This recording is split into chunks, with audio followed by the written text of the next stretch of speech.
Good morning everyone. आज हम start करने जा रहे हैं 12th क्लास का first chapter relation and function. और इसको शुरू करने से पहले हम बात करेंगे जो 11th क्लास में आपने रिलेशन एंड फंक्शन टॉपिक पढ़ा है, वहाँ से हम रिलेशन पढ़ना स्टार्ट करेंगे कि हमने रिलेशन को किस तरीके से डिफाइन किया था और उसके आगे टाइप्स ऑफ रिलेशन जो हमारे 12th क्लास का मेन टॉपिक है और इक्विवेलेंस रिलेशन हम किसे कहते हैं। तो सबसे पहले बात करेंगे हम रिलेशन कैसे बनाया, हमने रिलेशन को डिफाइन कैसे किया। तो इससे डिफाइन करने से पहले हमें इससे पहले जानना होगा कि कार्टेशियन प्रोडक्ट क्या है, ए क्रॉस बी क्या है। क्योंकि रिलेशन की जब डेफिनेशन पढ़ोगे आप, क्या है relation R is a subset of A cross B. A cross B, B means A cross B, यानी कि दो नॉन एम्प्टी सेट्स अगर ए और बी है, ए क्रॉस बी उसका सबसेट होगा R, where elements of first element कह सकते हैं, first element related to second by some rule or property. तो ये फर्स्ट और सेकंड एलिमेंट, हम कौन से फर्स्ट सेकंड की बात कर रहे हैं, इसके लिए हमें थोड़ा जानना होगा ए क्रॉस बी के बारे में। जैसे हमने कहा कि जो रिलेशन है वो ए क्रॉस बी का सबसेट है। ए क्रॉस बी क्या है, कार्टेशियन प्रोडक्ट कहते हैं हम। A cross B Cartesian product of two non empty sets. कैसे डिफाइन किया था हमने इसको, A cross B equal to A comma B where first element belongs to first and second element belong to second. अब ध्यान से देखिए तो ए क्रॉस बी में वो सारे एलिमेंट्स आ गए, फर्स्ट एलिमेंट सभी ए में से ले लिए, बी में से सभी आ गए। तो इसके अंदर एक तरीके से कहें, अगर ए के अंदर n एलिमेंट्स है और बी के अंदर m एलिमेंट्स है, तो ए क्रॉस बी में mn एलिमेंट्स होंगे। यानी अगर इसमें हम कह सकते हैं, मान लेते हैं 5 एलिमेंट है सेट ए में और बी में 10 है, तो ए क्रॉस बी में कितने एलिमेंट्स होंगे, 50 एलिमेंट्स होंगे। तो क्या रिलेशन में भी 50 एलिमेंट्स होंगे? जो हम आर डिफाइन करने जा रहे हैं, रिलेशन जो है, रिलेशन क्या आपने पढ़ा है, relation R is a subset of A cross B. सबसे पहली बात ये कि ए क्रॉस बी का सबसेट होता है वेयर फर्स्ट एलिमेंट, फर्स्ट आप समझ में आ रहा है, फर्स्ट एलिमेंट कौन सा है, ये फर्स्ट एलिमेंट है, ये सेकंड है। क्योंकि ए क्रॉस बी का सबसेट लेंगे तो ए क्रॉस बी में कैसे एलिमेंट्स है, ए कॉमा बी, इस तरीके से पेयर है। तो इस पेयर का जो फर्स्ट एलिमेंट है वो सेकंड एलिमेंट से किसी न किसी रिलेशन से जुड़ा हुआ है, कोई ना कोई प्रॉपर्टी को फॉलो करता है। हो सकता है कि प्रॉपर्टी दे रखी हो में a is less than b, a is greater than b, a is equal to b और something else, a is sister of b, a is father of b। इस तरीके से कोई भी रिलेशन हो सकता है हमारे क्वेश्चन में डिफाइन हो, तो उस प्रॉपर्टी को साथ में होल्ड करता हो। तो ए क्रॉस b के सेट, जो ए क्रॉस बी सेट है, उसमें से ही कुछ एलिमेंट्स रिलेशन में आते हैं, सभी नहीं, जरूरी नहीं कि सारे, हो सकता है सभी आ जाए, लेकिन साथ में सभी आने के लिए क्या होगा, जो एक कंडीशन गिवन होगी वो फॉलो करते हो। अगर सभी एलिमेंट्स फॉलो करते हैं तो सारे एलिमेंट्स आ जाएंगे। ठीक है, अब दो चीज बात समझ में आती है हमें, जो रिलेशन हम पढ़ेंगे, रिलेशन क्या हुआ, R subset of A cross B and first element is related to second element by some property or by some rule। ठीक है, तो हम बात करते हैं इसकी, तो जो एक्सट्रीम क्या हो सकता है। सबसे पहली बात हो सकता है कि एक आर जो रिलेशन है हमने डिफाइन किया कोई, उसमें एक भी एलिमेंट नहीं आ रहा, ऐसा भी हो सकता है। जो रिलेशन है इस क्रॉस बी का सबसेट हमने लिया, लेकिन जो प्रॉपर्टी हमने रखी इसके साथ में, जो कंडीशन लगाई, हो सकता है इसकी कंडीशन को कोई भी एलिमेंट ए क्रॉस बी का फॉलो नहीं करता हो, तो रिलेशन में कोई एलिमेंट नहीं आएगा। इस तरीके के रिलेशन को क्या कहेंगे हम, वॉइड और नल रिलेशन, एम्प्टी रिलेशन कह सकते हैं इसको। तो फर्स्ट क्या टाइप क्या रिलेशन की, वॉइड और एम्प्टी रिलेशन। कौन सा रिलेशन है इसमें, जब हमारे पास जो रिलेशन आर जो है वो एम्प्टी इक्वल है, यानी कि not equal to empty set, equal to empty, मतलब आर में हमारे पास कोई भी एलिमेंट नहीं आया। तो रिलेशन की डेफिनेशन क्लियर हुई। R is relation, R is subset of A cross B where first element is related to second element by some rule or probability. छोटी सी बात बस कि ए क्रॉस बी का सबसेट होगा और उन दोनों एलिमेंट में कोई पर्टिकुलर पैटर्न हो सकता है, पर्टिकुलर जो रिलेशन जो दे रखा है, जो कंडीशन है उसको फॉलो करते होंगे सारे। तो जो फॉलो करते हैं वही एलिमेंट्स हमें ए क्रॉस बी वाले में से लेने हैं, ठीक है। अब वॉइड और एम्प्टी रिलेशन की बात करें वो कैसे होगा। अब ये तो हो गया कि रिलेशन जो है उसमें अगर एक भी एलिमेंट ना हो तो उसको हम एम्प्टी रिलेशन कहेंगे। अब इसका एग्जांपल क्या हो सकता है, मान लेते हैं कोई रिलेशन डिफाइन कर रखा है x, y where x plus 2 is equal to y where x and y belongs to a। ये कोई सेट है, मान लेते हैं सेट दे रखा है हमारे पास 0 1 0 1, ठीक है। ए हमारे पास क्या है 0 1। एक चीज बताना मैं बीच में रह गया बेटा, हमने जो बात की थी रिलेशन जो है ए क्रॉस बी का सबसेट है, लेकिन हम जो पढ़ रहे हैं हमें लिखा होगा R is a relation in B, R is relation in B, R a relation in A और बी। इसमें क्या, इसका मतलब हुआ आर जो सबसेट है इसका ए क्रॉस ए का है। आर रिलेशन इन ए का मींस क्या हुआ, R is subset of A cross A, यानी ए और बी दोनों की जगह पे ए की सेट है।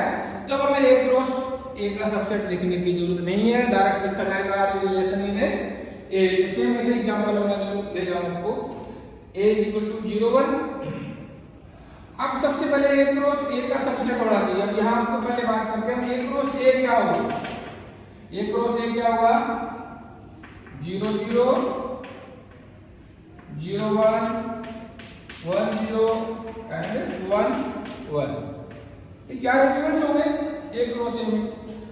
और अगर इस रिलेशन की बात करें, रिलेशन में क्या y की वैल्यू क्या है x प्लस 2, तो x की वैल्यू क्या होगी। तो ये जो इसमें कोई ऐसा एलिमेंट है जो इसको फॉलो करते हो। अगर x की वैल्यू हम यहाँ 0 पुट करें तो y क्या आएगा। अगर इसको हम लिखें, इसकी वैल्यू इसको लिखें तो क्या आएगा x 0 y 2 0 2। x को वैल्यू 1 पुट करेंगे तो y 3 1 3। ये तो रिलेशन आया जो कंडीशन जो हमें दे रखा है उसके अकॉर्डिंग, अगर हम एलिमेंट्स ए में से लेते हैं। लेकिन हमें ये कहा है आर इज रिलेशन और जो ए है एक्स और वाई दोनों ए में से बिलोंग करते हैं। तो हमारे पास वाई की वैल्यू क्या आई 2 और 3 2 आई। अब ए क्रॉस ए क्या है, ये चार एलिमेंट्स है, तो क्या इन चारों और इन दोनों में कुछ कॉमन है, कोई कॉमन नहीं है। जैसे 0 0 0 1 1 0 1 1, यहाँ 0 2 1 3। इट मीन इनमें कोई एलिमेंट्स कॉमन नहीं है। एक तरीके से कह सकते हैं जो रिलेशन आ रहा है वो एम्प्टी रिलेशन हुआ, क्योंकि कोई एलिमेंट ऐसा नहीं है जो ए क्रॉस ए में से हो, ठीक है। यानी कि ए क्रॉस ए का कोई भी एलिमेंट इस गिवन कंडीशन को सेटिस्फाई नहीं करता है। ए क्रॉस ए का कोई भी एलिमेंट इस कंडीशन को सेटिस्फाई नहीं करता है। It means R is empty relation है, आर इज एम्प्टी रिलेशन। और एक इसी एक्सट्रीम वापस चले इसका दूसरा पक्ष देखें, अगर रिलेशन में सारे एलिमेंट आ जाए एक दूसरे के तो उसको क्या कहते हैं हम, यूनिवर्सल रिलेशन। यूनिवर्सल रिलेशन वो कैसा हो सकता है,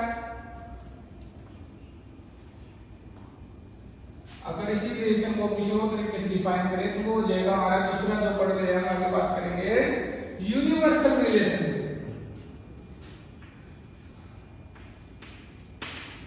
यूनिवर्सल रिलेशन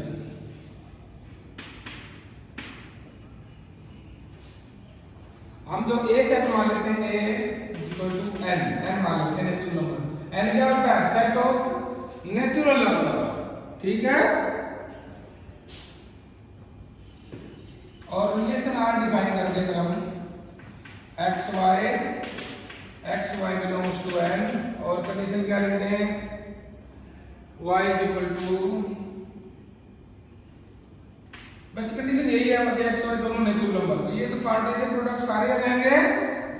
अगर इतना ही दे रखा हमारे पास कोई कंडीशन नहीं है, तो रिलेशन जो आर है, जो आर रिलेशन है वो is equal to N cross N होगा, इक्वल होंगे, क्योंकि एन क्रॉस एन में क्या होंगे, जितने भी नेचुरल नंबर है वो सारे, जैसे नेचुरल नंबर 1 से शुरू होंगे तो 1 1 1 2 1 3 1 4 ऐसे, फिर 2 1 2 2 एंड सो ऑन, यानी कि n क्रॉस n और हमारा जो रिलेशन है दोनों वैल्यूज इक्वल हो जाएंगे, यानी कि रिलेशन में n क्रॉस n के सारे एलिमेंट्स होंगे। तो ये जो रिलेशन है वो क्या होगा, यूनिवर्सल रिलेशन होगा।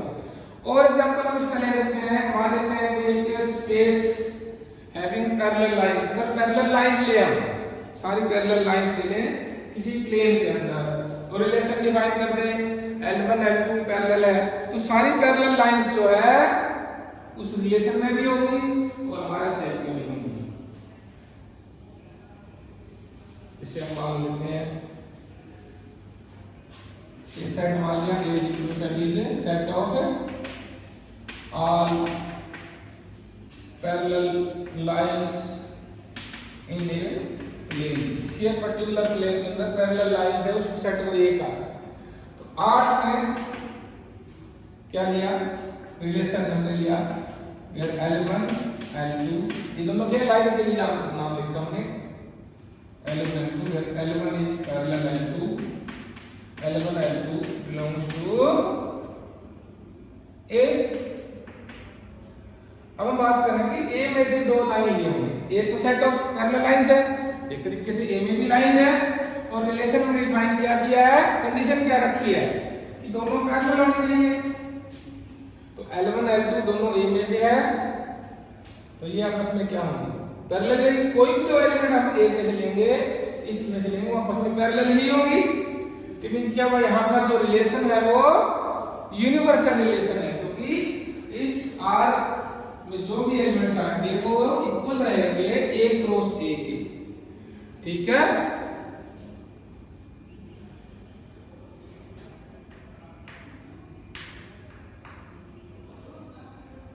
आगे इससे नेक्स्ट क्या है हमारे पास बेटा, हम आगे इससे बात करने जा रहे हैं रिलेशन की, जो मेजर पार्ट हम जो पढ़ना जरूरी है हमारे लिए, जो एग्जाम के अकॉर्डिंग भी बहुत जरूरी है। नेक्स्ट इससे तीन टाइप हो रहे हैं, जो एक है रिफ्लेक्सिव, फिर हम पढ़ेंगे सिमेट्रिक रिलेशन, फिर ट्रांजिटिव रिलेशन, और अगर कोई रिलेशन इस पर्टिकुलर तीनों रिलेशंस को सेटिस्फाई करता है तो उस रिलेशन को क्या कहेंगे हम, equivalence relation.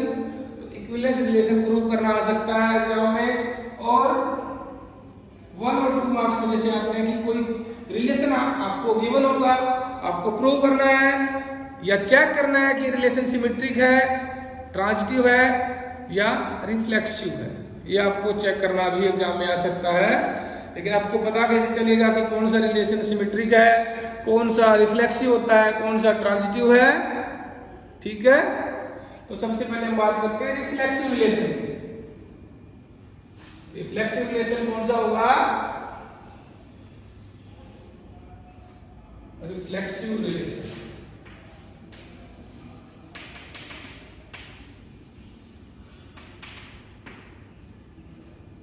A relation R is said to be reflexive if A belongs to R। Simple condition लिखो, आप इसी से समझ जाओगे। A क्या हमारे पास, जो सेट है हम A में बिलोंग, ठीक है। जो R रिलेशन हम पढ़ रहे हैं, डिफॉल्ट हम यही मान लीजिए कि जो R है रिलेशन इन A है, relation in A means R is subset of A cross A। R जो ले रहे हैं वो क्या ले रहे हैं, subset of A cross A, ठीक है। हम B की जिक्र नहीं कर रहे इसमें। फर्स्ट कंडीशन इसमें की कंडीशन है कि A, अगर हम कोई भी A में से एलिमेंट लें वो खुद के साथ रिलेशन उसका होना चाहिए। जो कोई भी एलिमेंट अगर हम A में से लेते हैं उसका उसके उसी के साथ अगर रिलेटेड है तो रिलेशन जो है रिफ्लेक्सिव है, अदरवाइज नहीं है। ठीक है, जैसे हमने भी पैरेलल लाइंस का एग्जांपल लिया था, parallel lines in a plane.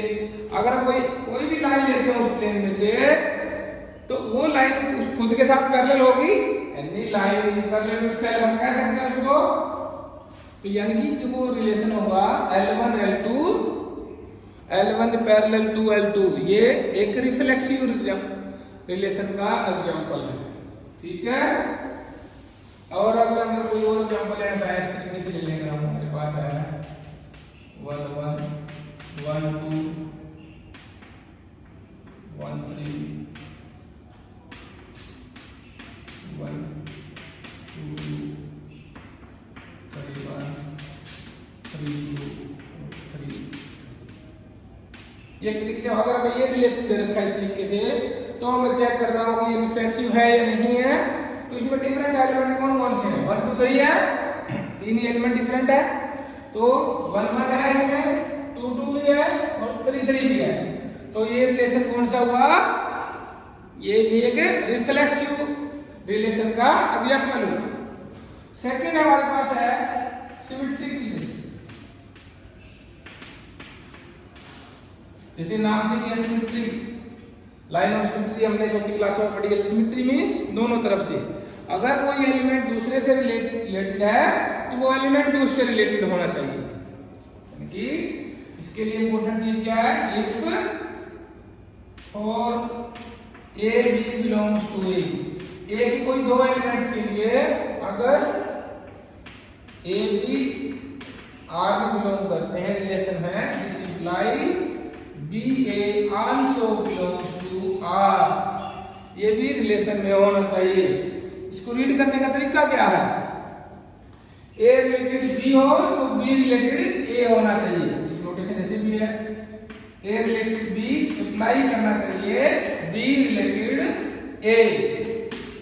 ठीक है, तो ये एक एग्जांपल जो हमने लाइन वाला पहले भी कर दिया है, पहले जो दिया था पैरेलल लाइंस वाला, वो एक सिमेट्रिक रिलेशन का एग्जांपल हो सकता है।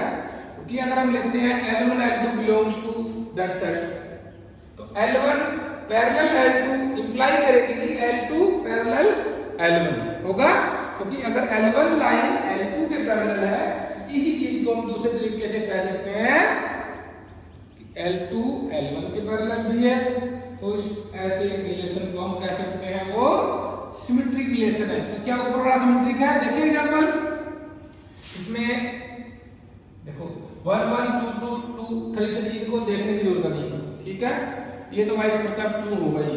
बाकी जो बच गए उनमें से 1 2 इसमें है तो 2 1 भी होना चाहिए। 1 3 है तो 3 1 होना चाहिए। अब ये क्या है? 3 2 है तो 2 3 होना चाहिए। क्या 2 3 इसमें है? यस, 2 3 है इसमें? नहीं है। मींस क्या हुआ? ये जो रिलेशन है ये क्या हुआ? ये सिमेट्रिक रिलेशन नहीं है। This is not a symmetric relation. Why? Because 3 2 belongs to this but 2 3, इसको लिखने का तरीका क्या सकते हैं? ये वाला जो है R is not symmetric, symmetric नहीं है। Why? Because 3 2 belongs to R but 2 3 का जो रिवर्स होगा वो बिलोंग नहीं करता R में। तो ये क्या हुआ? नॉट ए सिमेट्रिक रिलेशन कह सकते हैं, ये सिमेट्रिक रिलेशन नहीं है। इसका एग्जांपल हो गया। तो दो रिलेशन हमने पढ़ लिए, रिफ्लेक्सिव एंड सिमेट्रिक। रिफ्लेक्सिव कौन सा हुआ? जो एलिमेंट है वो सेम से ही रिलेटेड होना चाहिए रिलेशन में। अगर कोई रिलेशन आर हम पढ़ रहे हैं उसमें हर एक एलिमेंट खुद से रिलेटेड है तो वो रिफ्लेक्सिव होगा। अगर सिमेट्री की बात करें, अगर कोई दो डिफरेंट एलिमेंट लेते हैं, ए बी से रिलेटेड है तो बी ए से रिलेटेड होना चाहिए। मीनिंग क्या हुआ? ए बी जो कंडीशन सेटिस्फाई करते हैं बी ए भी करना चाहिए। उनको अगर बदल दें और बी की पोजीशन अगर हम बदल दें तब भी वो रिलेशन को सेटिस्फाई करना चाहिए। ये मान सकते हो कि 1 2 है तो इसको जब रिप्लेस कर देंगे, इंटरचेंज कर दे दोनों को, वो एलिमेंट भी रिलेशन में होना चाहिए, तभी हम रिलेशन को कहेंगे सिमेट्रिक रिलेशन। तो थर्ड है वो है ट्रांजिटिव रिलेशन। ट्रांजिटिव रिलेशन कौन बात करते हैं थर्ड की, ट्रांजिटिव रिलेशन। ट्रांजिटिव रिलेशन के लिए हमें 3 एलिमेंट चाहिए, 3 डिफरेंट एलिमेंट्स चाहिए सेट में से। मान लेते हैं हमारे पास 3 एलिमेंट्स ले लेते हैं, A B C belongs to A. 3 different elements हैं, तो हमें जो चीजें हमारे पास हम खुद लेट करेंगे, 2 एलिमेंट हम खुद ढूंढेंगे कि A related to B, B related to C, ये दोनों हमें खुद हमारे इसमें देखने हैं। अगर मिल जाते हैं ए रिलेटेड बी हो, बी रिलेटेड सी हो, तो ए रिलेटेड सी होना चाहिए, इंप्लाई करना चाहिए ये चीज, ये A related B, B related C, imply B A related C. अगर इस चीज को कोई रिलेशन फॉलो करता है तो उस रिलेशन को कहेंगे हम ट्रांजिटिव रिलेशन। ठीक है, अगर ए रिलेटेड बी हो, फिर बी रिलेटेड किसी सी हो, तो ए रिलेटेड सी होना चाहिए। जैसे हम एग्जांपल अभी जो लाइन वाइज चलते हैं, हम अगर L1 L2 R में बिलोंग करते हैं, L2 L3 R में है, इसका मीनिंग क्या था जो रिलेशन पढ़ा उसमें, L1 पैरेलल L2, यही था। इसका मीनिंग हो जाएगा L2 parallel L3, L1 L2 की पैरेलल है, L2 L3 की पैरेलल है, तो ये दोनों अप्लाई करेंगे, L1 पैरेलल L3 करेंगे ही करेंगे। इस इंप्लाइज हम क्या लिख सकते हैं, L1 L3 belongs to R, ये L1 और L3 एक ट्रांजिटिव रिलेशन फॉर्म करते हैं। And if a relation R satisfy all three relations, ये कह सकते हैं वो तीनों रिलेशंस को अगर होल्ड करता है तो उस रिलेशन को क्या कहेंगे हम, इक्विवेलेंस रिलेशन। जो सबसे इंपॉर्टेंट पार्ट है वो करना पहले आता है 4 मार्क्स में, कि प्रूव और disprove given relation is equivalence relation. ठीक है, तो इक्विवेलेंस के लिए सबसे पहले ये पैटर्न ही सेम फॉलो करना है। सबसे पहले में रिफ्लेक्सिविटी चेक करनी है, सिमेट्रिक, फिर ट्रांजिटिव रिलेशन। अगर कोई रिलेशन ये तीनों होल्ड करता है, तीनों है, तो उस रिलेशन को हम इक्विवेलेंस रिलेशन कहेंगे। ठीक है, तो ये जो एग्जांपल लिख रखा है, क्या ये ट्रांजिटिव है? जैसे 1 2 इसमें है,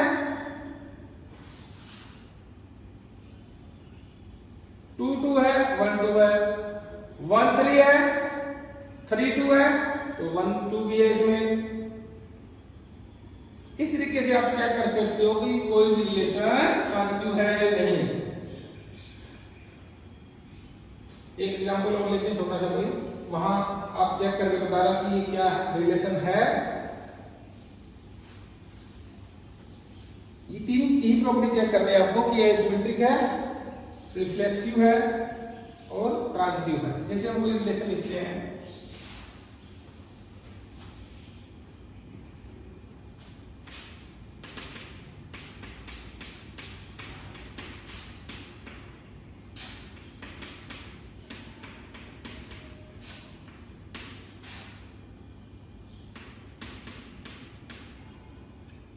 अब इसको चेक करें। सबसे पहले हम बात करते हैं रिफ्लेक्सिव।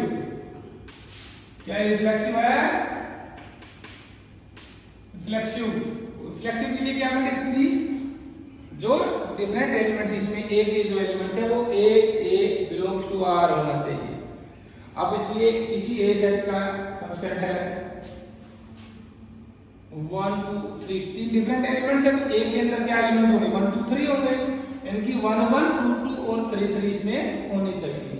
1 1 है, 2 2 है, 3 3 नहीं है, तो रिफ्लेक्सिव ये नहीं है। क्यों नहीं है? बिकॉज़ 3 3 जो है 3 इज नॉट रिलेटेड टू 3 कह सकते हैं। इस रिलेशन के अकॉर्डिंग जो 3 है वो 3 से रिलेशन नहीं रखता है। सेकंड क्या है हमारे पास, सिमेट्रिक की। क्या सिमेट्रिक है ये? क्या ये सिमेट्रिक रिलेशन है? सबसे पहले 1 2 है, 2 1 ही नहीं है इसमें, तो ये भी नहीं है, क्योंकि 1 2 है, 2 1 नहीं है, 1 3 है, 3 1 नहीं है।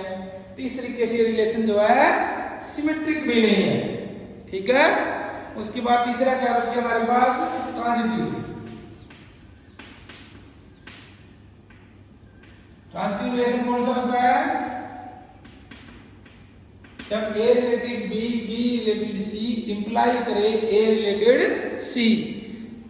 वन रिलेटेड टू है, टू का आगे कहाँ रिलेशन है, ऊपर टू के साथ ही है, तो इसका जो फर्स्ट और थर्ड, इसका वन इसका टू रिलेशन रखते हैं, ठीक है।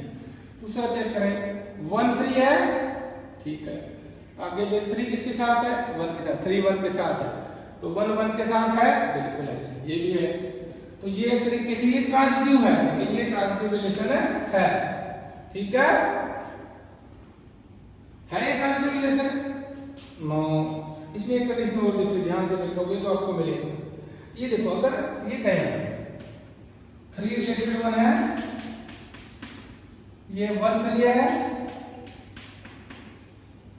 बट ये अप्लाई करना चाहिए three three belongs to R, ये बिलोंग नहीं करता है, इसका मतलब ट्रांजिटिव भी नहीं है, इसका मतलब ये ट्रांजिटिव भी नहीं है, ठीक है। अब अगर इसमें से एक एलिमेंट हम काट दें फिर ये ट्रांजिटिव बन जाएगा। अगर हमारे पास ये एलिमेंट ना हो, लास्ट एलिमेंट अगर हमारे पास नहीं होता है, उस केस में ये रिलेशन ट्रांजिटिव रिलेशन बन जाएगा। 1 2 है, 2 2 है, 1 2 1 3, अब हम कहें 1 2 है, 2 2 है, तो 2 1 2 फिर सी में हो गया, 1 3 है और 3 का कहीं रिलेशन है ही नहीं, तो चेक करने की जरूरत नहीं है, तो ये एक तरीके से कह सकते हैं जो रिलेशन बच गया ये ट्रांजिटिव रिलेशन है, ठीक है। This is a example of A transitive relation which is not reflexive and not symmetric, जो सिमेट्रिक भी नहीं है, रिफ्लेक्सिव भी नहीं है, बट ये रिलेशन ट्रांजिटिव है।